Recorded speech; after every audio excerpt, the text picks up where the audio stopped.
Queridos irmãos, paz do Senhor Jesus.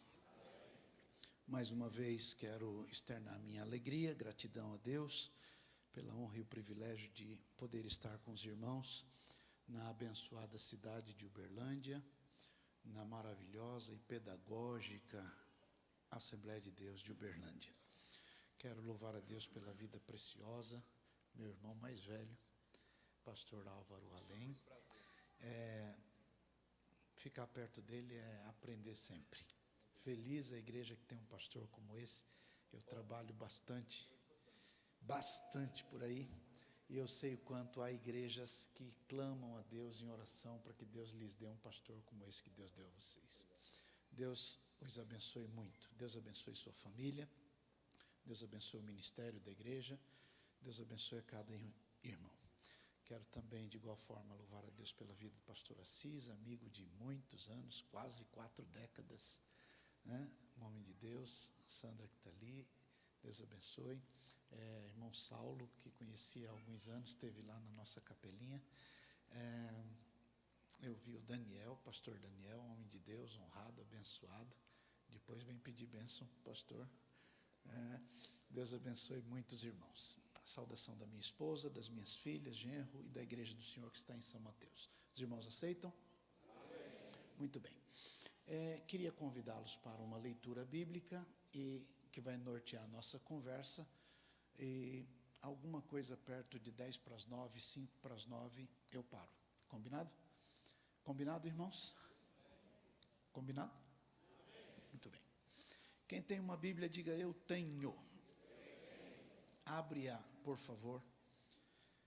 Evangelho do Nosso Senhor, que foi escrito por Lucas. Capítulo número 8.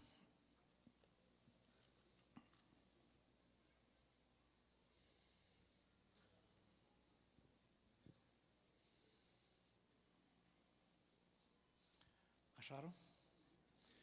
Poucos versos do número 22 até o número 25. E aconteceu que num daqueles dias entrou num barco com seus discípulos e disse-lhes: passemos para a outra banda do lago, e partiram. E navegando eles, adormeceu, e sobreveio uma tempestade de vento no lago, e o barco se enchia de água, estando eles em perigo. E chegando-se a ele, o despertaram, dizendo: Mestre, mestre, estamos perecendo. E ele, levantando-se, repreendeu o vento e a fúria da água, e cessaram, e fez-se bonança. E disse-lhes: onde está a vossa fé? E eles, temendo, maravilharam-se, dizendo uns aos outros: quem é este que até o vento, aos ventos e à água manda, e lhe obedecem? Amém? Podemos assentar. Esta passagem é por demais conhecida de toda a igreja, em todo o país, mas eu gostaria de conversar com os irmãos, especialmente aqueles que de alguma forma sentem de Deus um convite para se tornarem cooperadores da obra de Deus ao lado do seu pastor, e enfocado nisto, queríamos convidá-los a pensar um pouquinho. Todos já ouviram grandes pregadores, todos eles muito melhores do que eu, a falar sobre esta travessia. Ondas que se levantam, dificuldades que se apresentam, etc. Mas vem uma pergunta simples, objetiva, direta. O que é que eles estavam fazendo lá? Esta é a pergunta. O que é que eles estavam fazendo lá? Pois bem, se você puder voltar às páginas da Bíblia até o livro de Marcos, que vai tratar do mesmo assunto com outro enfoque. Está no capítulo 5. No capítulo 4, final, verso 35, ele vai tratar deste assunto, e ao entrar no capítulo 5, ele vai dar a razão, o porquê de estarem naquele lugar. Pois bem, a pergunta dos obreiros de Jesus quando ele terminou aquela ordem de acalmar mar e vento, foi a seguinte: quem é este? Quem é este? Pois bem, este é aquele que veio buscar e salvar o que se havia perdido. Diga, Jesus veio buscar e veio salvar o que se havia perdido. É deste que está se falando. Pois bem, as escolhas de Jesus nem sempre são parecidas com as nossas escolhas. E os projetos de Jesus estão para muito mais além do que aquilo que nós pensamos. Vejam bem, na Cesareia Marítima, Jesus enviou pessoas para conversar com outros de outras etnias, de outros povos. Nesta região, havia um grupo de cidades que Jesus estava interessado nelas. E todo trabalho tem um início, um começo. O início, o começo do trabalho, nem sempre é do jeito que a gente pensa. Do lado de cá do lago, na praia, Jesus multiplica pão, orienta pessoas, instrui, doutrina, ensina, cura doentes, prepara pessoas. Mas Jesus colocou os olhos do outro lado, numa pequena cidade, chamada Gadara.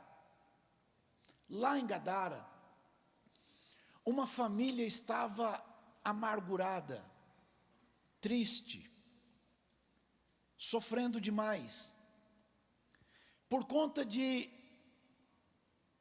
um filho, gente boa, que tinha sido vencido por alguma coisa mais forte que ele.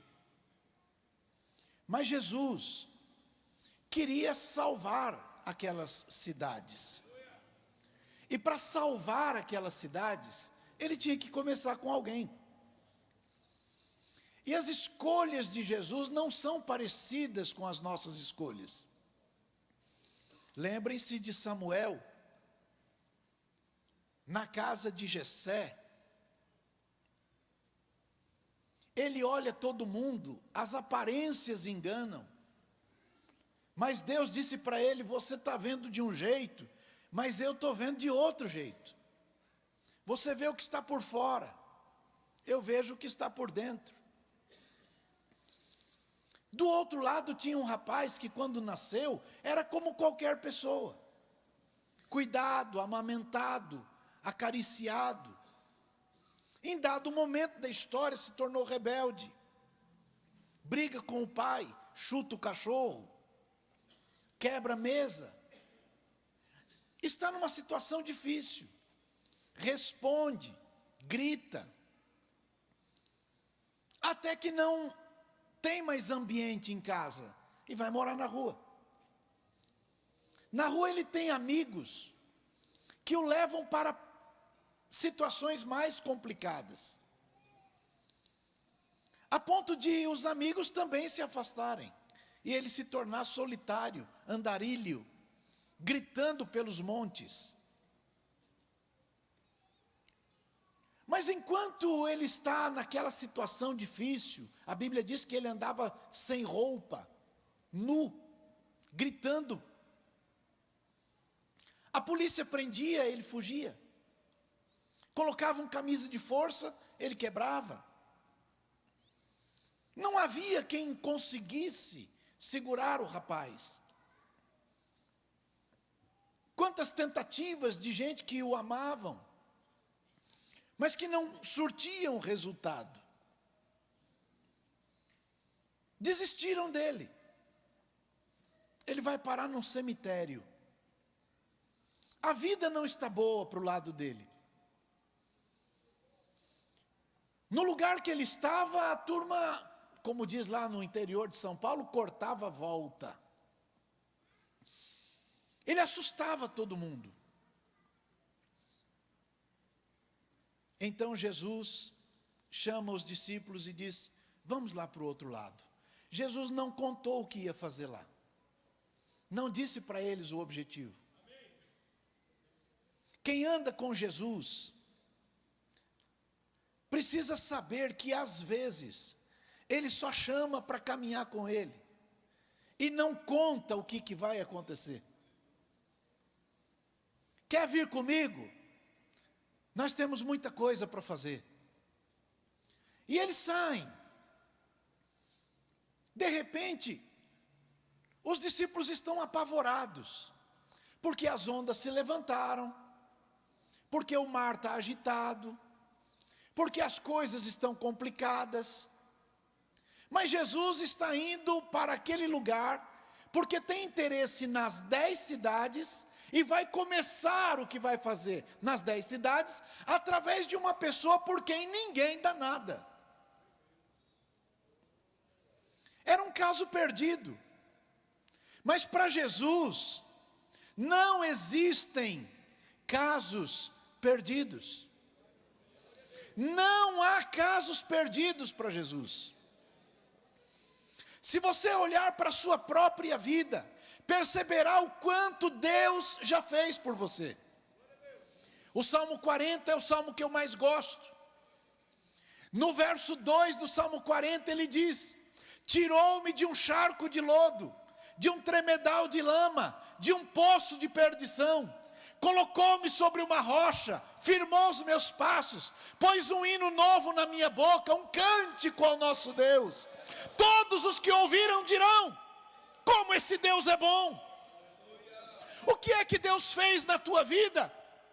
Se você olhar para a vida deste rapaz, dirá: este é um caso perdido. Mas o que é que você era antes do encontro com Jesus?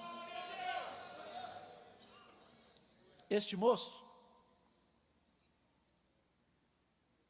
é tão complicado que a sociedade desistiu dele. Ninguém quer ficar perto dele. Mas Jesus está indo lá. E porque Jesus está indo lá, tem que atravessar a tempestade. Vai aqui a primeira parte, para que você pense um pouquinho. Quando você decide andar com Jesus, saiba que tudo que Jesus faz é por causa de gente.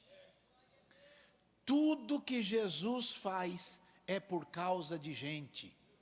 Vou repetir. Tudo que Jesus faz é por causa de gente. Tudo é por causa de gente. A igreja também, tudo que faz é por causa de gente. Lucas escreveu 2 livros. O primeiro, o Evangelho de Lucas. No capítulo 1 ele destina a um homem chamado Teófilo e diz: eu escrevi para que você saiba o que Jesus fez. No capítulo 1 do livro de Atos, é o segundo livro que ele diz, que ele escreve e diz: eu escrevi o primeiro para falar o que Jesus fez, estou escrevendo o segundo para falar o que Jesus continua fazendo. No primeiro Jesus fez pessoalmente, no segundo ele está fazendo através da igreja. A igreja é o corpo dele. Tudo que Jesus faz é por causa de gente. Quando a igreja compra um terreno, é por causa de gente. Constrói um templo, por causa de gente. Põe banco, por causa de gente. Arruma o banheiro, por causa de gente. Tudo é por causa de gente. Lá do outro lado, vencida a barreira daquelas turbulências, Jesus chega do outro lado. E aí vai o segundo ponto para você pensar. Barco que Jesus está, nunca afunda. Barco que Jesus está, nunca afunda.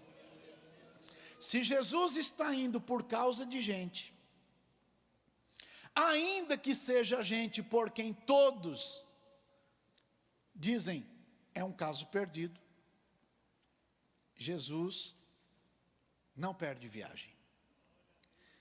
Agora eu queria que você olhasse o capítulo 5 do livro de Marcos. Chegaram a outra margem, a província dos Gadarenos, e saindo ele do barco, lhe saiu logo ao encontro dos sepulcros um homem. Diga aí, um homem. Diga, um homem.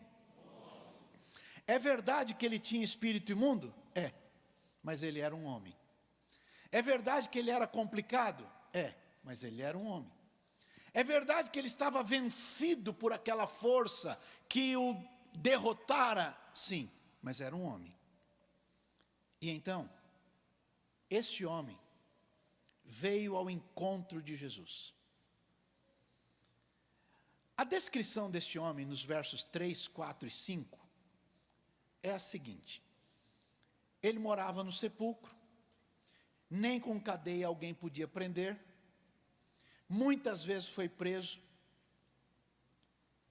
ele despedaçou as cadeias, os grilhões, ninguém o podia amansar, e andava sempre de dia e de noite clamando pelos montes, pelos sepulcros e ferindo-se com pedras. Caso perdido. Caso perdido. Mas para Jesus não tem caso perdido. Este moço saiu, quando viu Jesus de longe, verso 6, correu e adorou. Vem o terceiro ponto para você pensar. Nem todo mundo que adora Jesus está liberto. E isto é muito grave. Nem todo mundo que adora Jesus está liberto. Mas Jesus não desiste. Jesus não desiste. O moço saiu ao encontro de Jesus, com 6.000 demônios dentro dele.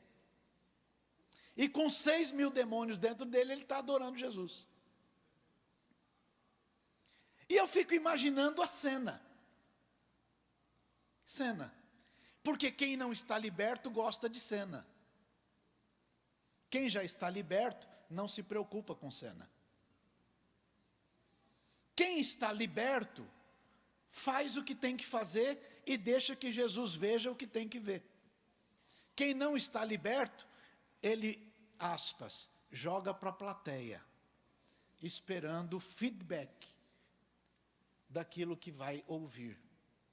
Então eu fico observando aquele moço chegando, sem roupa, com aquela história, aos pés de Jesus, adorando, e algumas pessoas lá de São Paulo, não de Uberlândia, lá de São Paulo dizendo: oh, que maravilha, olha o que Jesus faz, até esse tipo. Mas ninguém engana Jesus. Ninguém. E como ninguém engana Jesus, Jesus não vive de cenas. E porque não vive de cenas, Jesus expulsa aqueles 6.000 demônios de dentro do rapaz. Sai daí. Agora eu queria que você lesse o verso 8. Porque dizia: sai deste homem. Estava cheio de demônio? Estava, mas era um homem. Era complicado? Sim, mas era um homem. Todo mundo olhava para ele e via alguém que não tinha valor? Sim, mas era um homem. E Jesus veio buscar e salvar o que se havia perdido. Ele disse: eu não vim por causa de gente boa, eu não vim por bonzinhos. Quem precisa de médico é quem está doente. Por isso que eu vim buscar os pecadores ao arrependimento. E ele está lá. Aquele moço é liberto por Jesus. A identidade está aí no verso 9, de legião, etc. Mas ali havia uma manada de porcos que era a base econômica da região. Os porcos foram para aquela base econômica, os demônios. A base econômica afundou. E como a base econômica afundou, as pessoas da cidade vieram, não por causa daquele rapaz, vieram pela base econômica. E quando vieram pela base econômica, olharam para Jesus e expulsaram Jesus. Mas quando expulsaram Jesus, dá uma olhada. Verso 15. Foram ter com Jesus e viram o endemoniado, aquele que tivera a legião. Número 1, assentado. Número 2, vestido. Número 3, em perfeito juízo. Aquele que não tinha valor, agora tem. Aquele que andava gritando, agora está calmo. Aquele que andava sem roupa, agora está bem vestido. Aquele que vivia gritando, agora tem paz. Aquele que não tinha juízo, agora está em perfeito juízo. É isso que Jesus veio fazer. Mas não é aí que eu quero chegar. Quando a turma expulsou Jesus, Jesus entrou no barco. Tá bom, eu só fico onde me querem. Óbvio. Jesus entrou no barco. E o rapaz entrou também. Por quê? Não há coisa mais deliciosa do que ser liberto por Jesus e andar do lado dele. Sim? Mas quando ele entrou no barco, Jesus disse: não. Volta para a tua casa. Volta para a tua casa. Volta para a tua casa. Por quê? Em casa, a turma já não te conhecia mais como gente. Em casa, a turma já não te conhecia mais como um homem. Em casa, a turma já não te conhecia mais como um ser humano normal. A identidade que você tinha no passado era a identidade daquilo que te dominava, daquilo que mandava em você, que fazia você fazer aquelas barbaridades todas. Então volta para lá e conta para a tua casa, conta para a tua família, conta para as pessoas do seu convívio o que é que Deus fez por você. E é assim que começou a igreja. Porque ele voltou para casa. E começando por Decápolis, ele anunciou o evangelho. Anos depois, Paulo chega lá. E Paulo encontra a igreja estabelecida. Quem começou? Aquele caso perdido. Então, em nome de Jesus, escute isto. O que Jesus tem a fazer está para muito mais além do que aquilo que você pode imaginar. Eu preciso concluir. Quando eu orava à tarde pedindo que Deus me desse orientação do que falar, eu lembrei de mais 2 casos e vou falar do segundo. João capítulo 4 marca uma história. Jesus está na beirada de um poço comum, mas que já tem muitos anos. Naquele poço, Jesus chega com 12 homens, todos abençoados, nobres. Eles deixam Jesus ali e vão para a cidade. Chegam na cidade 12 homens que andam com Jesus. E os 12 homens que andam com Jesus chegam na cidade e vão fazer o quê? Comprar. E estão comprando. Um deles tem a bolsa. Imagine 12 homens numa cidade pequena dizendo: vim comprar. Eu quero comprar. Quem anda com Jesus pode comprar o que quer. Quem anda com Jesus é cabeça, não é cauda. Quem anda com Jesus é... Bom, está lá. Mas enquanto eles estão lá na cidade comprando, uma dona daquela cidade está no poço. E Jesus olha para aquela dona e diz: você pode me dar um bocadinho d'água? E a dona diz: não tem sentido essa conversa. Eu sou samaritana, você é judeu. A gente não conversa. Por que não conversa? Não conversa e tudo tem uma explicação. Hoje à tarde falei com os irmãos sobre história. A cidade de Samaria foi fundada por um homem chamado Onri, rei de Israel. Este homem construiu e essa se tornou a grande cidade daquele lugar. Economicamente ativa, pulsante, forte, poderosa. E era necessário Jesus passar por Samaria. Por quê? Porque Jesus não gosta de perder nada. Jesus não gosta de perder nada. E tudo que Jesus faz é por causa de gente. E se Jesus não gosta de perder nada, e tudo que ele faz é por causa de gente, ele tinha uma razão para estar ali. Alguém diz, Jesus foi até ali por causa da mulher. Não é verdade. Não é verdade. Ou pelo menos não é toda a verdade. É que Jesus estava interessado na cidade. E para alcançar a cidade, ele precisava de começar por alguém.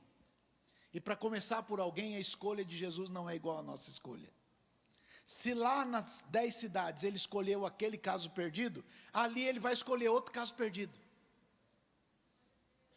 Aquela mulher não era uma leviana adúltera, não era. Não era. Como é que o senhor prova isso, pastor? Deuteronômio capítulo 24. Em Deuteronômio 24 há a razão do divórcio. Qual é a razão do divórcio? Quando um homem casar com uma mulher, encontrar nela alguma coisa feia, dar-lhe a carta de divórcio. Se ela saindo, casar com um outro, e este outro também achar nela coisa feia, vai dar a carta de divórcio. E se ela sair e casar com um terceiro, então é uma mulher repudiada, largada.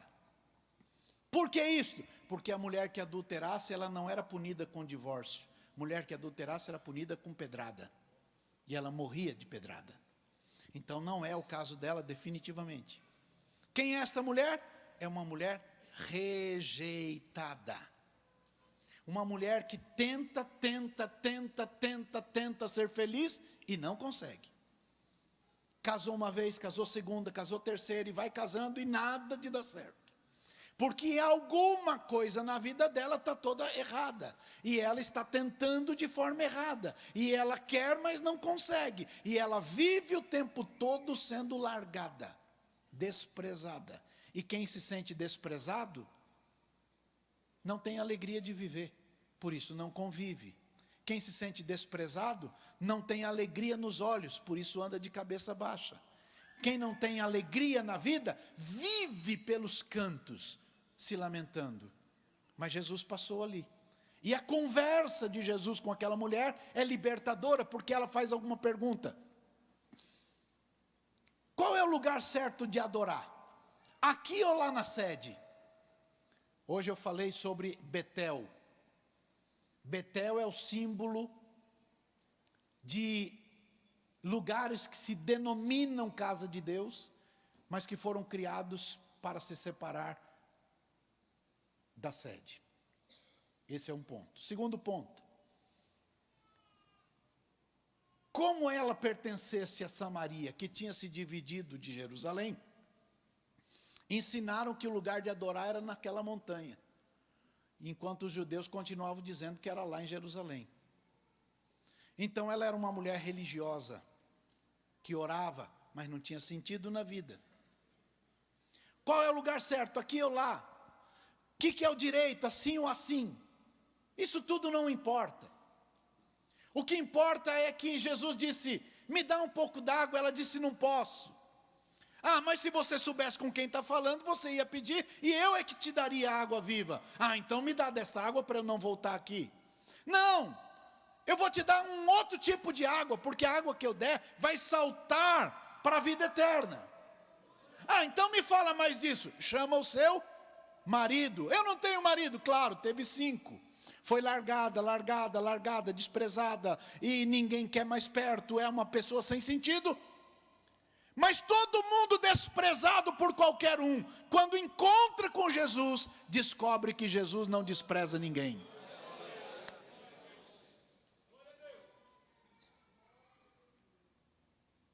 Ela disse, não tenho. Jesus disse, você já teve 5, agora está tentando de novo, tudo errado outra vez. O senhor pode me esperar? Ela largou o cântaro e foi para a cidade. Qual cidade?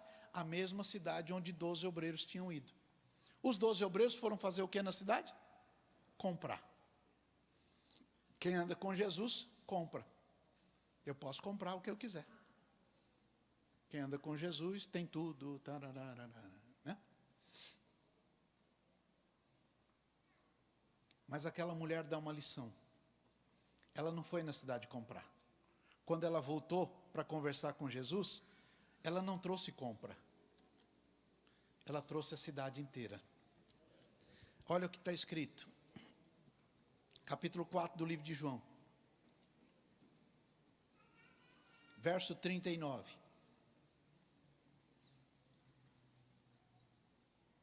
E muitos dos samaritanos daquela cidade creram nele pela palavra da... Que mulher? Aquela largada, desprezada que ninguém quer perto. Como é que Jesus começou o trabalho? Com uma mulher desprezada. Como é que Jesus começou o trabalho em Gadara? Com um rapaz largado, desprezado. Terceiro ponto. Uberlândia. Um dia Jesus começou o trabalho aqui. Eu não conheço a história, mas os irmãos mais antigos conhecem. Como é que Jesus chegou através de alguém? Como é que esta pessoa andou pelas ruas da cidade? Como que a primeira pessoa entregou a vida para Jesus? Como abriu a sua casa para começar o trabalho? Como é que o primeiro vizinho chegou? Como é que as pessoas chegaram? Até que chegou em você. Eu não sei se você estava na situação daquele rapaz. Numa situação muito ruim, complicada, que ninguém queria te ver por perto. Ou se você estava numa situação daquela mulher, onde as pessoas diziam, sai daqui, não quero você perto, você não me serve, não quero. Mas Jesus não desiste. Jesus não desistiu do rapaz, atravessou o mar por ele. Jesus não desistiu daquela mulher, atravessou o deserto por ela. Jesus não desistiu de você e chegou aqui. Chegou aqui através da vida do seu pastor. Um dia você ouviu a mensagem do Evangelho. Esta mensagem entrou no teu coração. A palavra de Deus modificou a sua vida. O sentimento de rejeição foi aniquilado. O sentimento de inutilidade foi apagado. O sentimento de que você não tinha valor para ninguém foi jogado fora. E nasceu em você um sentimento novo. Qual é o sentimento? Eu sou útil, eu sou útil, eu sou útil, eu sirvo para alguma coisa, eu posso fazer alguma coisa. Por isso, na Igreja Assembleia de Deus, cada membro é um evangelista. Eu me lembro quando eu era criança, a CPAD editava a revista da escola dominical, cada 6 meses, não era de 3 meses, era de 6 meses. E em cada 6 meses, na capa da revista estava escrito, Revista para a Escola Bíblica Dominical e Cultos Domésticos. Significa o quê? Que quando um crente aceitava Jesus, ele levava a revistinha, fazia um bolinho, juntava a casa, convidava os parentes, convidava os amigos, e ali começava um trabalho, juntava 10, 12 pessoas, avisava o presbítero ou o pastor, alugava o primeiro salão, crescia o trabalho, comprava um terreninho, começava a construção, construía aquele lugar, cobria um pedaço, cobria outro pedaço, cobria outro pedaço, e daqui a pouco o trabalho cresceu, e chegou aqui onde vocês estão, porque um dia Jesus resolveu vir atrás de vocês, um dia Jesus resolveu vir aqui, um dia Jesus resolveu salvar a cidade. Paulo um dia disse, eu não vim atrás do que é vosso, eu vim atrás de vocês. Então cada um, alcançado por Jesus, tem um propósito de vida. Qual é o propósito? Eu preciso testemunhar o que Jesus fez em mim. E aquilo que Jesus fez em mim, vai atrair outras pessoas. Lembram de apóstolo Paulo? Dizia, por que foi em mim que se manifestou a graça de Deus? Por que logo em mim? Eu que sou o pior dos pecadores. Não há ninguém pior do que eu. Não há ninguém mais desastrado do que eu. Mas em mim manifestou a graça de Deus. Para que quando as pessoas olhassem para mim e dissessem, se Deus deu conta de salvar aquele fulano, Ele vai dar conta de me salvar também. Peço licença ao pastor para contar um testemunho. Eu sirvo a Deus na Assembleia de Deus em São Mateus há 18 anos. Fará agora dia 2. Um dia eu cheguei no pátio da igreja e peguei a chave do meu carro e dei para um rapaz. Dei a chave do carro para o rapaz, ele olhou para mim assustado e disse: o senhor me conhece? Eu falei: conheço, você vem na igreja, está o tempo todo. O senhor confia em mim? Eu falei: não, eu só confio em Jesus que salvou você. Ele começou a chorar. Falei: pastor, eu era ladrão de carro, eu roubava carro, pastor. E o senhor vem dar a chave do carro para mim? É. Mas o senhor confia em mim? Não, eu confio em Jesus que salvou você. Porque Jesus salvou você, Ele sabe que você serve. Passou. 1 ou 2 domingos depois, botei ele no carro para ver um terreno que a gente tinha comprado para fazer uma igreja, um templo. E vou chegando, quando estava perto do lugar, ele começa a chorar de novo. Mas está chorando outra vez? Sim, pastor, eu roubava carro e vinha desmanchar carro aqui. E agora eu estou aqui. Hoje ele é um pregador do evangelho, evangelista. Por que Jesus faz isso? Porque não tem caso perdido para Jesus. Às vezes a gente fica querendo selecionar demais.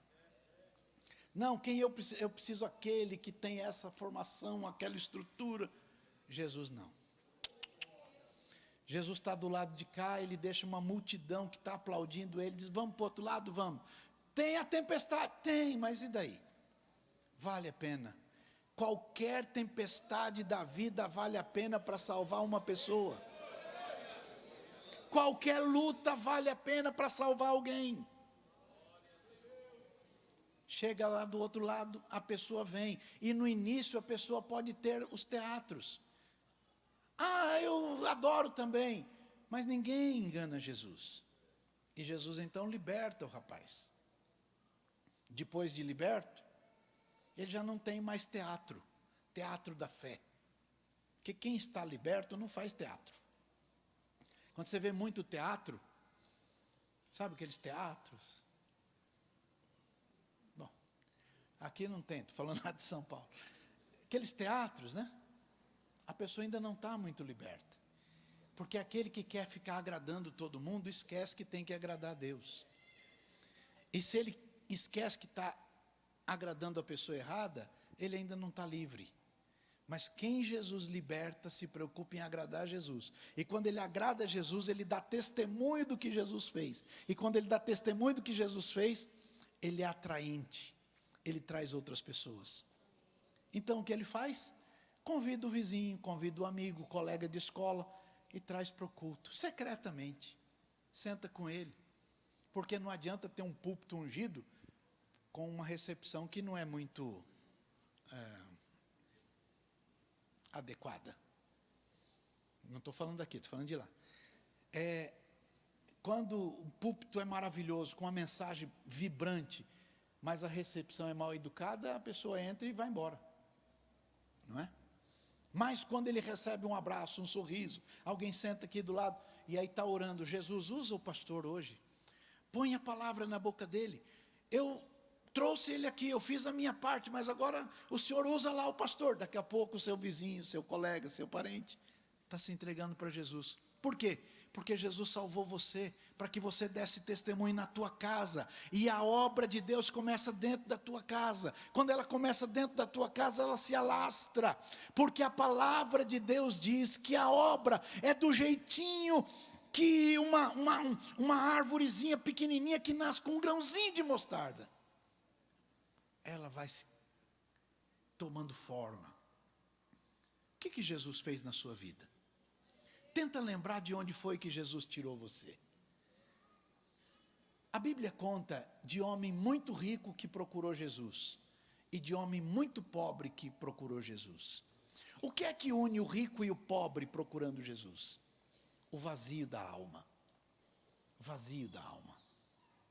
Uma vez, um advogado encontrou Jesus. Eu posso falar de advogado porque eu sou da turma deles. Um advogado encontrou Jesus e disse para ele: bom mestre, o que eu faço para herdar a vida eterna? Jesus primeiro orientou, depois de orientado disse: você conhece a palavra? Isso é claro, desde que eu era pequeno, eu faço tudo direitinho. É. Então tá bom, vende lá o que você tem, distribui para os pobres, me segue, você vai ter um tesouro no céu. E ele foi embora triste, porque era possuidor de muitos bens. Jesus olha para os discípulos e diz: vai ser difícil um rico entrar no reino do céu, mas faz passar um camelo pelo fundo de uma agulha. Jesus está dizendo que rico vai tudo para o inferno? Não, absolutamente não. Os discípulos dizem: então ninguém se salva. Jesus disse: o que é impossível para os homens é possível para Deus. Do que Jesus está falando? Salvação do rico. É possível. Então Jesus vai provar? No mesmo capítulo, não é em outro não. Jesus continua e vai para onde? Jericó. Na entrada de Jericó ele salva quem? Um pobre chamado Bartimeu. Salvou. Tua fé te salvou. Não é em outro lugar não, é no mesmo. Ele entra na cidade, para embaixo de uma árvore, manda o Zaqueu descer, vai para a casa do Zaqueu. Quem era o Zaqueu? Rico. Chega na casa do Zaqueu. Jesus falou para o Zaqueu vender metade do que tinha? Jesus falou para o Zaqueu distribuir para os pobres o dinheiro dele? Jesus falou para o Zaqueu que ele tinha que repaginar a vida? Não. Jesus só foi na casa dele. Quando Jesus chegou lá, a turma falou um monte de bobagem, porque normalmente fala mesmo. Não aqui, estou falando de lá. Então, quando Jesus está lá, o Zaqueu diz o quê? O que o Zaqueu disse? Hoje mesmo eu pego metade do que tem e distribuo para os pobres. Se alguém disser que eu peguei alguma coisa, eu dou o quádruplo. Jesus ouviu isso. Na hora que Jesus ouviu isso, falou o quê?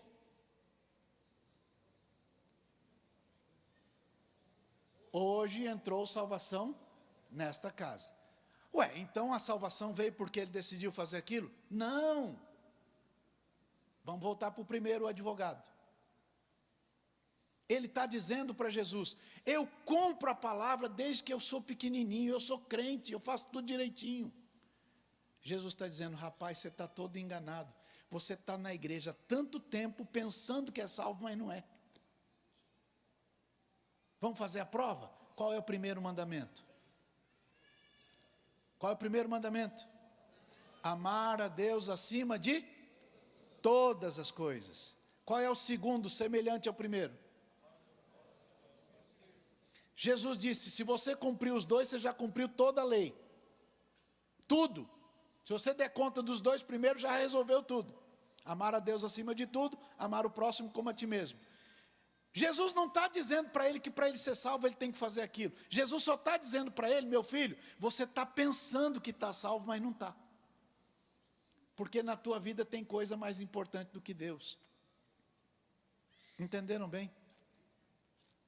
Quando diz, vai e vende o que você tem, ele não foi porque ele era possuidor de muitos bens. Então os bens dele eram mais importantes do que Deus. E se as coisas são mais importantes do que Deus, Deus nunca aceitou ser o segundo lugar. Não tem jeito. Então o que une o rico e o pobre? O vazio da alma. O vazio da alma. E Jesus veio buscar e salvar o que se havia perdido. Tanto o rico quanto o pobre. Jesus salva todas as pessoas. Jesus chega em Gadara e salva aquele perdido. Jesus chega em Samaria, salva aquela mulher. E através daquela mulher ele salvou Samaria. Através do rapaz salvou Decápolis. E agora ele está salvando Zaqueu. Por que ele está fazendo isso? Porque Jesus veio ao mundo por causa de gente. Gente como a gente. Com defeitos, com virtudes, com acertos, com erros, gente que tropeça, que levanta de novo, gente. Eu estou dentro da Assembleia de Deus há 51 para 52 anos. Eu já vi gente cair, já vi gente levantar. Eu já vi gente que não tinha valor nenhum, depois tem valor. E eu já vi gente que parecia que tinha valor, depois não tem valor nenhum. Tudo que eu sei é que Jesus não desiste das pessoas. Se você puder olhar para alguém, diga: Jesus foi em Gadara por causa de uma pessoa, porque estava interessado em todas as cidades. Jesus foi em Samaria por causa de uma pessoa, porque estava interessado em toda a cidade. Jesus chegou em Jericó e salvou um monte de gente. Por quê? Porque Jesus está interessado em gente. Quando nós entendermos que ser obreiro implica dizer que somos cooperadores de Deus, a gente nunca mais vai parar de dizer o que Jesus fez por nós. E quando a gente diz o que Jesus fez por nós, as pessoas vão dizer: se Jesus fez por ele, vai fazer por mim também. Eu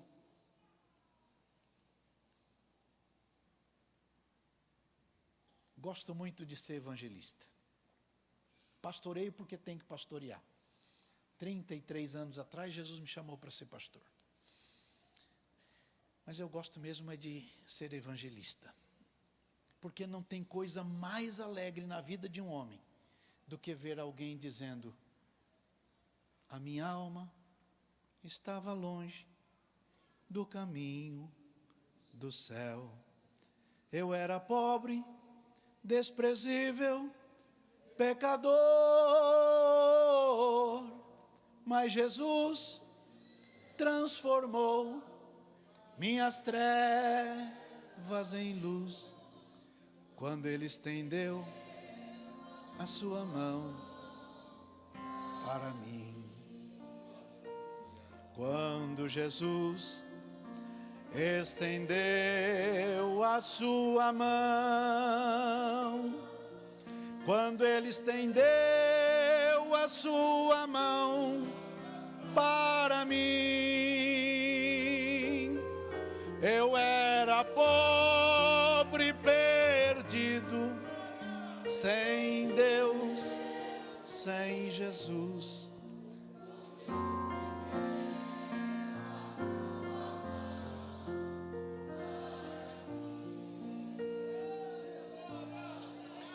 Agora me regozijo, desde que eu aceitei, e na tempestade eu posso sossegar, pois com Ele estou seguro do perigo e do mal, pois estendeu a sua mão.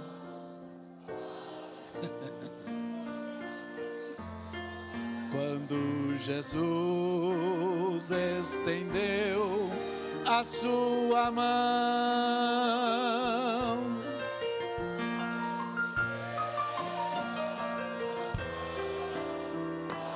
esse é o testemunho da sua vida. Conta isto.